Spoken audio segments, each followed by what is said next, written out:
still need help from the boss.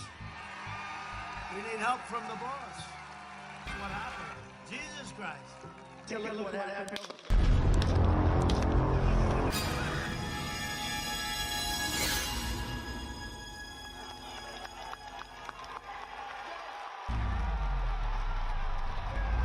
Trump's survival was a miracle. I had God on my side. I stand before you in this arena only by the grace of Almighty God.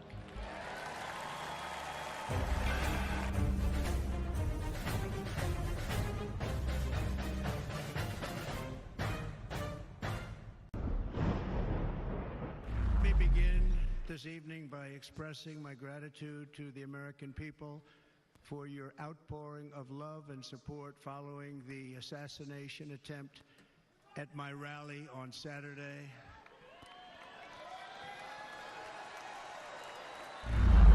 You know, that's a little bit old, that chart. That chart's a couple of months old, and if you want to really see something that's said, take a look at what happened.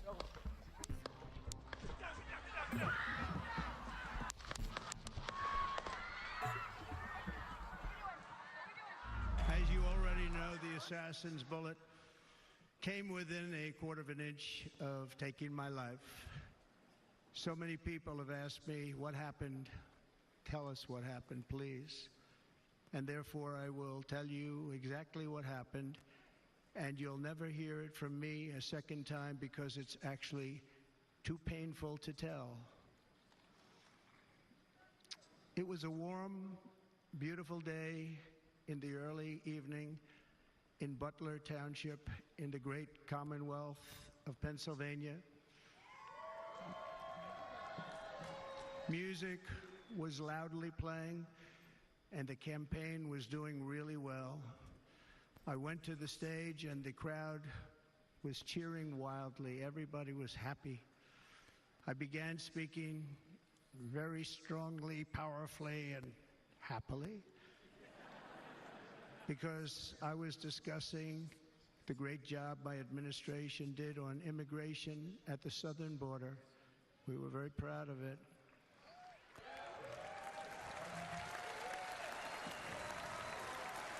Behind me and to the right was a large screen that was displaying a chart of border crossings under my leadership.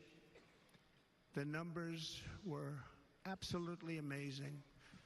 In order to see the chart, I started to, like this, turn to my right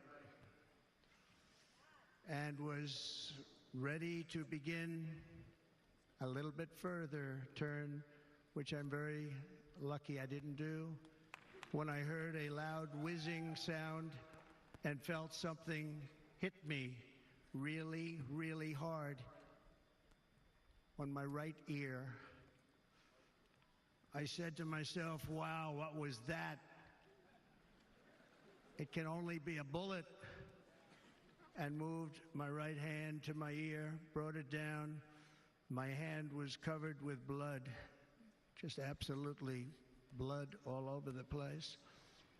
I immediately knew it was very serious, that we were under attack, and in one movement proceeded to drop to the ground. Bullets were continuing to fly as very brave Secret Service agents rushed to the stage, and they really did. They rushed to the stage.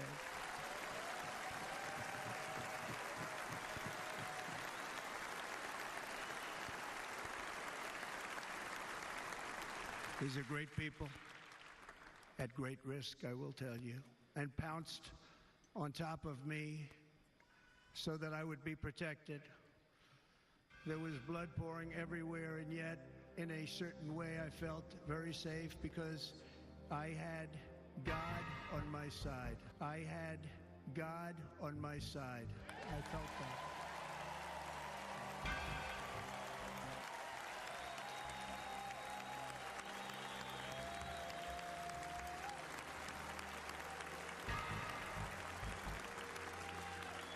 The amazing thing is that prior to the shot, if I had not moved my head head at that very last instant, the assassin's bullet would have perfectly hit its mark.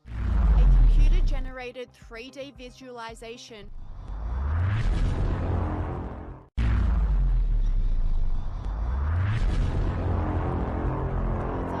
of the bullet skimming Donald Trump's ear right after the former president moved his head.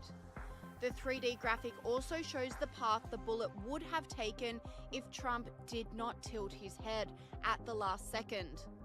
Trump's survival was a miracle. And I would not be here tonight. We would not be together. The most incredible aspect of what took place on that terrible evening in the fading sun was actually seen later. In almost all cases, as you probably know, and when even a single bullet is fired, just a single bullet, and we had many bullets that were being fired, crowds run for the exits or stampede, but not in this case. It's very unusual.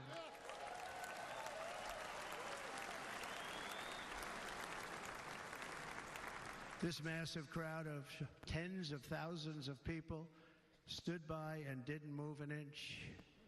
In fact, many of them bravely but automatically stood up looking for where the sniper would be. They knew immediately it was a sniper, and then began pointing at him. You can see that if you look at the group behind me. That was just a small group compared to what was in front. Nobody ran, and by not stampeding, many lives were saved. But that isn't the reason that they didn't move. The reason is that they knew I was in very serious trouble. They saw it. They saw me go down. They saw the blood and thought, actually most did, that I was dead. They knew it was a shot to the head. They saw the blood. And there's an interesting statistic. The ears are the bloodiest part. If something happens with the ears, they bleed more than any other part of the body. For whatever reason, the doctors told me that. I said, why is there so much blood? He said, it's the ears. They bleed more. So we learned something, but they just, this beautiful crowd, they didn't want to leave me. They knew I was in trouble. They didn't want to leave me. And you can see that love written all over their faces. Incredible people. They're incredible people. Bullets were flying over us, yet I felt serene.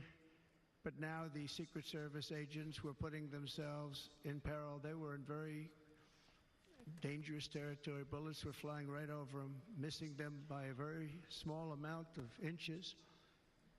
And then it all stopped. Our Secret Service sniper, from a much greater distance and with only one bullet used, took the assassin's life, took him out.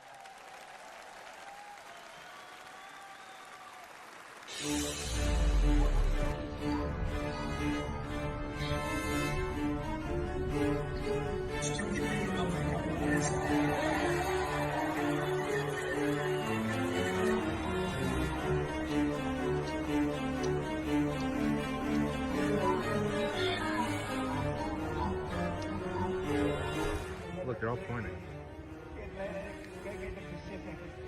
Yeah, someone's on top of the roof. Look. There he is right there. Right there, you see him? He's laying down, you see him? Yeah, he's laying down.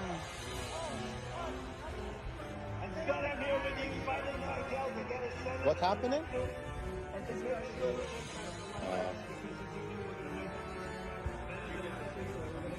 Yeah, look. There he is.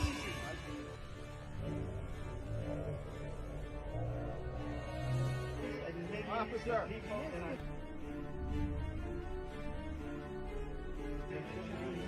Dangerous people. Criminals. We have criminals. We have people that right here, right on the roof. It's much tougher than it happens. He's going down!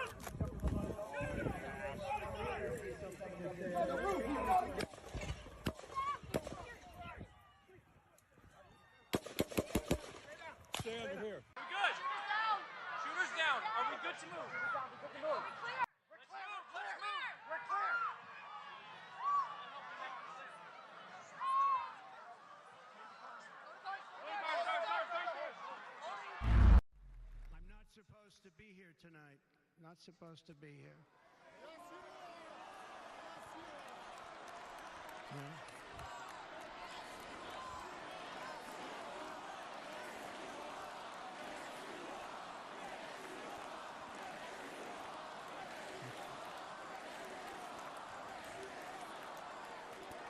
Thank you. But I'm not. And I'll tell you, I stand before you in this arena only by the grace of Almighty God, of Almighty God, of Almighty God.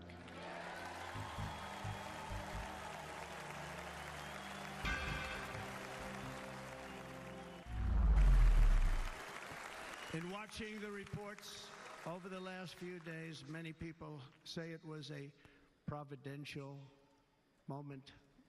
Probably was. When I rose, surrounded by Secret Service, the crowd was confused because they thought I was dead, and there was great, great sorrow. I could see that on their faces as I looked out. They didn't know I was looking out. They thought it was over.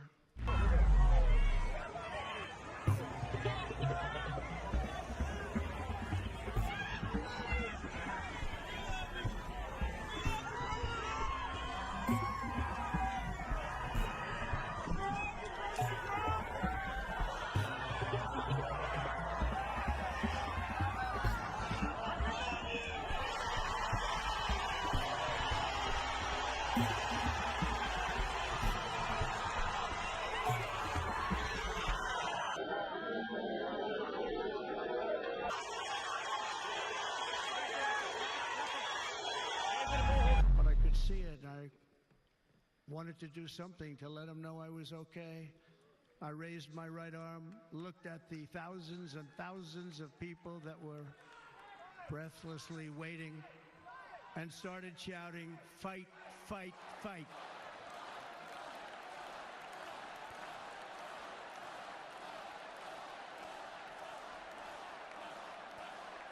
Thank you.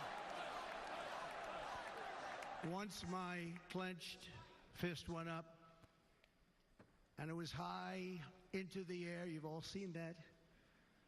The crowd realized I was okay and roared with pride for our country like no crowd I have ever heard before.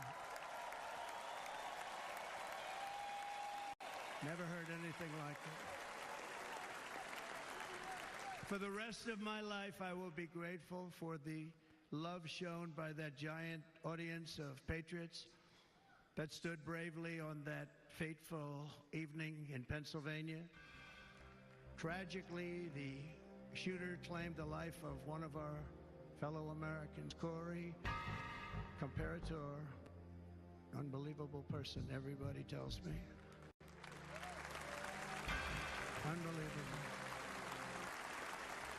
And seriously wounded, two other great warriors, spoke to them today. David Dutch and James Copenhaver, two great people. I also spoke to all three families of these tremendous people. Our love and prayers are with them, and always will be. We're never going to forget them. They came for a great rally. They were serious Trumpsters, I want to tell you. They were serious Trumpsters, and still are. But Corey, unfortunately, we have to use the past tense. He was incredible. He was a highly respected former fire chief, respected by everybody. Was accompanied by his wife, Helen, incredible woman. I spoke to her today, devastated, and two precious daughters. He lost his life selflessly acting as a human shield to protect them from flying bullets. He went right over the top of them and was hit. What a fine man he was.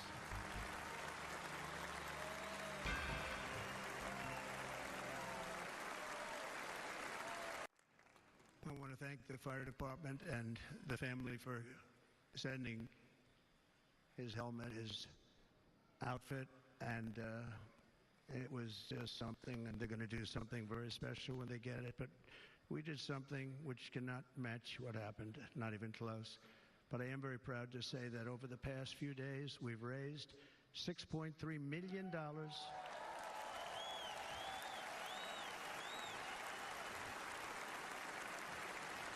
For the families of David, James, and Corey, including from a friend of mine, just called up, he sent me a check right here, I just got it, $1 million.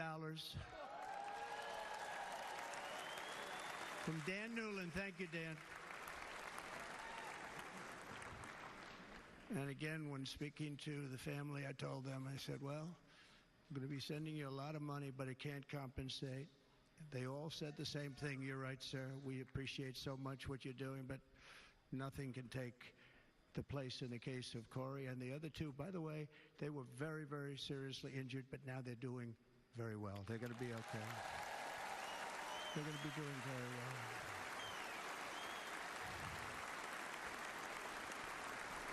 They're warriors. So now I ask that we observe a moment of silence in honor of our friend Corey.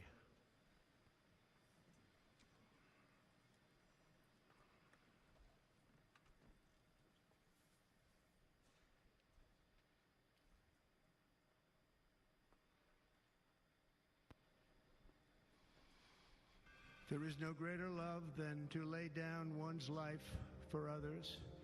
This is the spirit that forged America in her darkest hours, and this is the love that will lead America back to the summit of human achievement and greatness. This is what we need.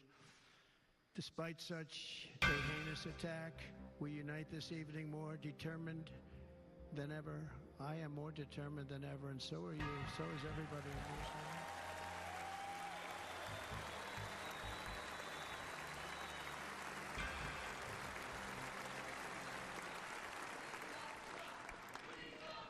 Thank you. Thank you very much.